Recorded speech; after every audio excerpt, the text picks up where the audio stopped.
Hello everyone, welcome to text super coaching platform. तो text book के इस super coaching platform के ऊपर आप सब लोगों का फिर से एक बार बहुत बहुत स्वागत है। जैसे कि आप सब जानते हैं कि महाराष्ट्र स्टेट एग्जाम अब बहुत ज्यादा पास आ चुके हैं और बहुत सारे बच्चों के कमेंट्स आ रहे थे, सर महाराष्ट्र स्टेट के लिए कुछ ऐसे इंपॉर्टेंट टॉपिक बता दीजिए जहां से फ्रिक्वेंटली क्वेश्चन आते हैं। तो आप तो अपनी रिविजन करते रहिए, लेकिन याद रखना कि ये इंपॉर्टेंट टॉपिक को बिल्कुल भी आपको मिस नहीं करना है, छोड़कर नहीं जाना है, ठीक है, क्योंकि यहाँ से बहुत ज्यादा क्वेश्चन पूछे जाते हैं। तो चलो आइए जानते हैं यहाँ पर कौन कौन से टॉपिक है। तो देखो, जीओसी, एरोमेटिसिटी, स्टीरियो और आईयूपीएसी नॉमेनक्लेचर। जीओसी और एरोमेटिसिटी में अगर हम बात करें, एसिडिटी और बेसिसिटी बहुत ज्यादा इंपॉर्टेंट है, ठीक है। उसके बाद में हम आते हैं स्टेबिलिटी ऑफ कार्बोकेटाइन। जैसे अब रिसेंटली लास्ट ईयर आपको एक क्वेश्चन पूछा गया था स्टेबिलिटी ऑफ कार्बोकेटाइन के ऊपर, ठीक है। फिर उसके बाद में एरोमेटिसिटी, ये एरोमेटिक है, एंटी एरोमेटिक, नॉन एरोमेटिक, होमो एरोमेटिक, इसके ऊपर क्वेश्चंस आते हैं, ठीक है। तो ये तो हुआ जीओसी एरोमेटिसिटी। उसके अंदर सबसे ज्यादा इंपॉर्टेंट अगर मैं लगाऊंगा तो ये होता है आपका एसिडिटी और बेसिसिटी। इंपॉर्टेंट टॉपिक को भी बताऊंगा इसके अंदर और कौन सा मोस्ट इंपॉर्टेंट है। आईयूपीएससी नॉमेनक्लेचर की बात करें तो यहाँ से आपको क्वेश्चंस देखने मिलता है, याद रखना ये कर जाना। बहुत सारे बच्चे इसे नहीं कर जाते। यहाँ पर स्टीरियो केमिस्ट्री का भी थोड़ा सा तड़का लगाया जाता है, मतलब यहाँ पर आपको आर और एस कॉन्फ़िगरेशन देखना, या फिर इजेड, साथ ही साथ नॉमेनक्लेचर पूछा जाता है, ठीक है। बाइसाइक्लिक फ्यूज्ड कंपाउंड का नॉमेनक्लेचर, या फिर जो आपका असाइक्लिक कंपाउंड है उसका नॉमेनक्लेचर पूछा जाता है। फिर केमिस्ट्री के अंदर कुछ यहाँ पर टॉपिक है जो बहुत ज्यादा इंपॉर्टेंट है, मोस्ट इंपॉर्टेंट। आर और एस कॉन्फ़िगरेशन सारे सिस्टम में आना चाहिए। रिलेशनशिप, होमोमर्स, इनैंशोमर्स और डायास्टेरियोमर्स आपको कंपाउंड दिए जाएंगे, रिलेशन पूछा जाएगा। टोपोसिटी, ये बहुत ज्यादा इंपॉर्टेंट है, ठीक है। स्टीरियोकेमिस्ट्री में टोपोसिटी सबसे इंपॉर्टेंट टॉपिक। होमोटॉपिक, इनैंशोटॉपिक, डायास्टेरियोटॉपिक, ठीक है। नंबर ऑफ स्टीरियोमर्स, ऑप्टिकली एक्टिव कितने हैं, इनएक्टिव कितने हैं, टोटल नंबर ऑफ स्टीरियोआइसोमर्स कितने हैं। और दूसरा इंपॉर्टेंट टॉपिक ये है, देखो मोस्ट स्टेबल चेयर कंफर्मेशन। आपको अलग अलग कंफर्मर्स दिए जाएंगे और आपको पूछा जाएगा कि यहाँ पर स्टेबल चेयर कंफर्मेशन कौन सा है। उसके बाद में आ जाता है क्रैंस मॉडल और चिलेशन मॉडल, ये एक इंपॉर्टेंट है। ये इसके ऊपर क्रैंस मॉडल, चिलेशन मॉडल के ऊपर हमारे यूट्यूब चैनल के ऊपर आपको इसका वीडियो मिल जाएगा। Reactive, intermediate and important reactions की बात करें तो पिनोकॉल और सेमी पिनोकॉलर रिअरेंजमेंट, इसके अंदर आपको चेयर कंफर्मेशंस में पूछा जाता है। बहुत सारे ऐसे क्वेश्चंस आपको पूछे गए हैं, ठीक है। उसके बाद में इनोलेट केमिस्ट्री पूछा जाता है, Z enolate, E enolate, boron enolate, sulphur enolate के बारे में। Aldol reactions, intramolecular aldol reactions, Robinson annulation, even aldol reaction, ये सारे टाइप आ जाते हैं। माइकल एडिशन, मैनिच रिएक्शन, फेवर्स का reaction of hydrazine NH2 NH2 की बात हो रही है।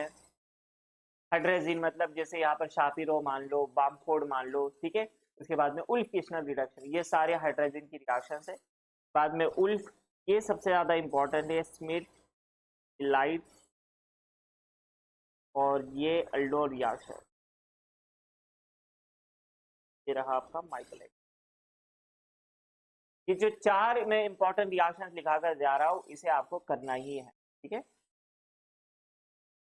उसके बाद में रिएक्शन मैकेनिज्म, ठीक है। रिएक्शन मैकेनिज्म से अभी तक जो भी एनालिसिस किया गया लास्ट 5 ईयर का, तो यहाँ पर आपको इपॉक्साइड रिंग ओपनिंग के ऊपर बहुत ज्यादा क्वेश्चन, एसिडिक कंडीशन में, बेसिक कंडीशन में, स्टीरियोकेमिस्ट्री, एक्सियल से अटैक करेगा, इक्वेटोरियल से होगा, ये सारी चीजें यहाँ पर इपॉक्साइड रिंग ओपनिंग में आपको पूछे गई है, ठीक है। उसके बाद में एनजीपी से पूछे गए हैं, का नाम क्या है, एंटीमेरिक असिस्टेंस वगैरह। मिड सोनुबू रिएक्शंस कर जाना। उसके बाद में एप्पल रिएक्शंस और ई रिएक्शन, ठीक है। फिर आपके पायरोलिटिक सीन एलिमिनेशन, पीटरसन ओलिफिनेशन, फिर जूलिया वगैरह। प्राइस रीअरेंजमेंट भी आपको पूछा गया। ये जितने भी है इंपॉर्टेंट लिख कर लाया हो, और जो स्टार लिखा कर दे रहा है इसमें मोस्ट इंपॉर्टेंट कौन से वो बता रहा हूं मैं। आगे नेक्स्ट चैप्टर पर बढ़ने से पहले मैं आप लोगों को बता दूं कि जैसे कि आप सब जानते हैं कि आज हमारी महाशिवरात्रि है, तो उसके अवसर पर टेक्स्ट बुक ने एक बहुत ही अच्छा ऑफर रखा है। तो आप अगर CSI नेट जून 2024 के लिए टारगेट कर रहे हैं, as well as SET exam, GATE exam, next जो सेट एग्जाम है, गेट एग्जाम है, अगर उसका आपका टारगेट है तो आप इस बैच पे एनरोल कीजिए। आपको यहाँ पर बहुत ही खास ऑफर रखी गई है। अगर आप हमारा प्रोमो कोड यूज करते हैं ARFZ, तो आपको एक्स्ट्रा डिस्काउंट भी मिल जाएगा। ठीक है। तो आप देख सकते हो 14,732 में आपको ये कोर्स मिल जाएगा। और सिर्फ इतना ही नहीं कि बहुत सारे हमारे स्टूडेंट्स रहते जो एक साथ सारी फीस नहीं पे कर पाते, तो उनके लिए कुछ सहूलियत भी रखी गई है कि आप इंस्टॉलमेंट में भी आप ये फीस पे कर सकते हो, मतलब ईएमआई के थ्रू आप ये फीस पे कर सकते हो। आप देख सकते हो यहाँ पर 2 ईएमआई आपको दी। अगर रिएजेंट टॉपिक की इंपॉर्टेंट बात करें तो रिएजेंट सबसे ज्यादा इंपॉर्टेंट है। आपको पर्टिकुलरली डेफिनेटली यहाँ पर यहाँ से क्वेश्चंस आपको देखने मिलते हैं, लेकिन डायरेक्टली क्वेश्चंस नहीं आते, यहाँ से मिक्स क्वेश्चन किसी एक स्टेप में यूज हो जाएगा, ठीक है। तो सबसे ज्यादा इंपॉर्टेंट मैंने देखा कि यहाँ पर ऑस्मियम टेट्रोक्साइड और H2PDC यहाँ पर और बर्च रिडक्शन, ये 3 रिएजेंट बहुत ज्यादा यूज होते हैं, ठीक है। तो याद रखना। उसके अलावा जितने भी यहाँ पर रिएजेंट है उसे या तो आपको कर ही जाना है, ठीक है। अब बात करते हैं आगे वाले पेरिसाइक्लिक केमिस्ट्री और फोटोकेमिस्ट्री में। तो फोटोकेमिस्ट्री के अंदर तो डाइपाइमिथेन सबसे ज्यादा इंपॉर्टेंट है। ये सेट वालों की फेवरेट है, महाराष्ट्र सेट, ये दोनों ही रिएक्शन बहुत ज्यादा इंपॉर्टेंट फेवरेट है।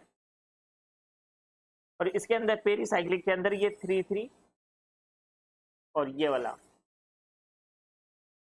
ये 2, तो ये आपको कर ही जाना है, ठीक है। बाकी वाले भी करना है, लेकिन जो मैं बता रहा हूँ आपको ये सारे इंपॉर्टेंस है। इसके अलावा भी बहुत सारी होती है, 6+2 मोर देन, के बाद में बहुत सारे ऐसे रिएक्शंस होते हैं पेरिसाइक्लिक के अंदर 2+2 होता है, लेकिन जहां से फ्रिक्वेंटली क्वेश्चन पूछा गया वो लेकर आया हूँ।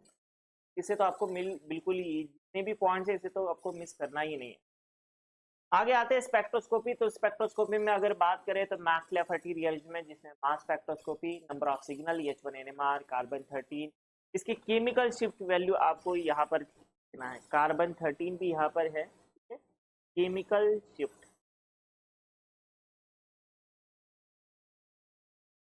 आया stretching frequency order, H1 NMR chemical shift, carbon 13 chemical shift, इससे क्वेश्चन। हेट्रोसाइक्लिक कंपाउंड में अगर बात करें तो फ्यूरॉन, थायोबिन, पायरॉल, ये सबसे ज्यादा इंपॉर्टेंट है। इसके अंदर इलेक्ट्रोफिलिक सब्स्टिट्यूशन कौन से पोजीशन के ऊपर होता है ये पूछा गया। पिरीडीन के अंदर भी आपको इलेक्ट्रोफिलिक सब्स्टिट्यूशन जैसे चिचाबाबिन रिएक्शन है, उसके बाद में इलेक्ट्रोफिलिक सब्स्टिट्यूशन कहाँ पर होता है, न्यूक्लियोफिलिक सब्स्टिट्यूशन कहाँ पर होता है, कौन से पोजीशन के ऊपर होता है, इसका सिंथेसिस, हांग सिंथेसिस, ये आपको सारी चीजें देखना है। नेचुरल प्रोडक्ट के अंदर तो यहाँ से तो क्वेश्चंस आपको देखने मिलता है, मतलब नेचुरल प्रोडक्ट एक बहुत ही ब्रॉड सब्जेक्ट है, आपको क्वेश्चंस कहाँ से भी देखने मिल सकता है, लेकिन जो हम CSI नेट गेट एग्जाम के लिए पढ़ते हैं बस वही पढ़ना है। Carbohydrate, amino acid, nucleic acid, इसका स्ट्रक्चर्स और नेम और आइसो इलेक्ट्रॉनिक, ठीक है। तो उम्मीद करता हूँ कि आप लोगों को ये वीडियो बहुत ज्यादा हेल्पफुल रहा होगा, ठीक है। तो इसे बिल्कुल भी मिस नहीं करना है, यकीन मानिए आप एनालिसिस करके देखिए, आपको यहाँ से जरूर क्वेश्चन देखने मिलेंगे। So thank you so much for watching and happy learning. Take care everyone and